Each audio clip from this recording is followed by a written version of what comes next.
இன்றைய தகவல். பொதுவாக ஜாதக ரீதியாக பார்க்கின்ற பொழுது எங்களுடைய வாழ்வியலிலே எங்களுடைய ஜாதக அமைப்புகள் ஒரு சிலருக்கு எந்த நாட்களிலும் பிரச்சனைகள் அதிகமாக இருந்து கொண்டிருக்கும். அவர்களுக்கு சிக்கல்கள் அதிகமாக இருந்து கொண்டிருக்கும். என்னடா என் வாழ்க்கை இப்படி போகின்றது என்றவர்கள் எல்லாத்திலையும் ஒரு வெறுப்புத்தன்மை வருகின்ற அளவுக்கு இருக்கும். இதுயெல்லாம் பிரார்த்தம் என்ற ஒரு வகையாக இருந்தாலும் நடைமுறைகளிலே இறைவனங்களுக்கு கொடுத்திருக்கின்ற அறிவு 6ஆம் அறிவு என்று சொல்லுவோம். எதையும் சிந்தித்து செயல்படுகின்ற அறிவு.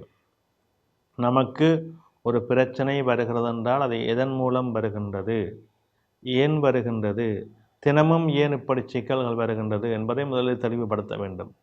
அந்த பிரச்சனை வருகின்ற விடயம் எதுவோ அந்த விடயத்துக்கு நாங்கள் சற்று ஒதுங்க வேண்டும். அந்த விடயங்களிலிருந்து நீங்க வேண்டும்.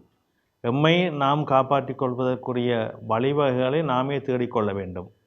அடிக்கடி சிக்கல்களையும் பிரச்சனைகளையும் எதிர்கொள்கின்றவர்கள் அந்த இடங்களிலே அந்த நிலைகளிலிருந்து விடுபட்டு இன்னொரு புதிய யுகத்துக்கு செல்ல வேண்டும்.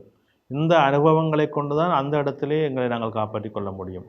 தொடர்ந்து ஒருவருடைய வாழ்க்கையிலே பிரச்சனை என்பது அறவே இல்லை.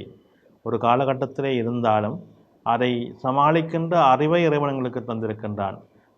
எங்களை நாங்கள் காப்பாற்றிக் கொள்வதற்கு எங்களுடைய மனம், எங்களுடைய உடல், எங்களுடைய உணர்வுகள் இதற்கு ஒத்துழைக்க வேண்டும். ஒத்துழைப்பு கொடுக்குற அளவுக்கு நாம் நம்மை ஆழ்படுத்தி கொள்ள வேண்டும்.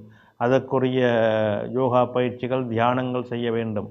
எங்களை ஆசுவாசப்படுத்தி கொண்டு எதையும் எதிர்கொண்டு அதற்கு பதில் கொடுத்து அடுத்த கட்டத்துக்கு நாங்கள் நம்மை இழுத்து செல்லுகின்ற தன்மைகளை கொள்ள வேண்டும். இது மிக முக்கியமானது வாழ்க்கையிலே. நன்றி.